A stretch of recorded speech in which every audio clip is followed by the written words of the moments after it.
خلي بالكم انتم من نفسكم. للي ما يعرفش، ده دكتور مصري كبير ومشهور جدا اسمه ضياء العوضي.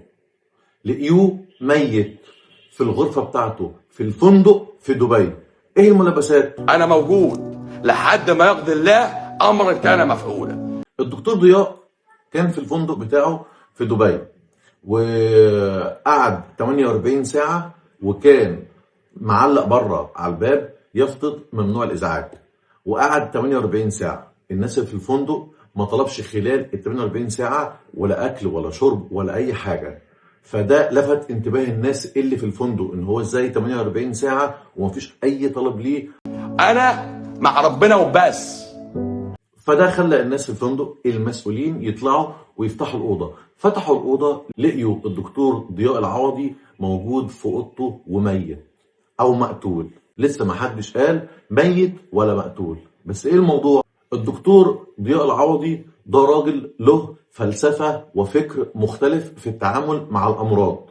يعني هو رافض تماما مبدأ إن أنا تعبان فآخد علاج، أو أنا مريض سكر او اي امراض من دي كمان واخد ليها علاج. هو ليه فلسفة خاصة بان انا نوع الاكل اللي انا باكله هو اللي بحدد علاجي وهو اللي بيحدد مرضي. وعمل فيديوهات كتير جدا عن المواضيع دي وانتشرت جدا على النت، وفي ناس كتير قوي شكروا في الموضوع بتاعه او في الفلسفة الجديدة اللي هو بيتكلم بيها بالتعامل مع الامراض. طيب هو مات حاليا في ظروف غامضة، 48 ساعة فجأة لقيه ميت. لو لقيتوني بقى موت اعرفوا ان انا اتقتلت، مش انتحرت. مش حاجه اسمها ان انا ضياء العوضي ينتحر. انتهت.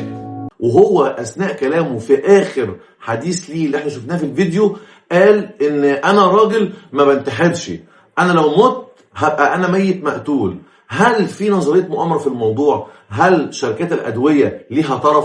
هل في يد في هذا الامر ولا الموت ده طبيعي؟ لسه لحد اللحظة دي السلطات في دبي لسه بتحاول تفهم ملابسات الموضوع، هل ده موت طبيعي ولا في قتل؟ ولكن دكتور ضياء العوضي مش من الناس اللي بتنتحر. حطها في بالك، الحق حاجه واحده، لا اله الا الله، مش قول فعل. كل الفكرة ان هو فلسفته الخاصة بيه ما كانتش عاجبة ناس، مش جاية على هواه. هل بقى كلامه اللي ما كانش عاجب ناس كتير ده هي اللي ورا الحادثة اللي حصلت دي؟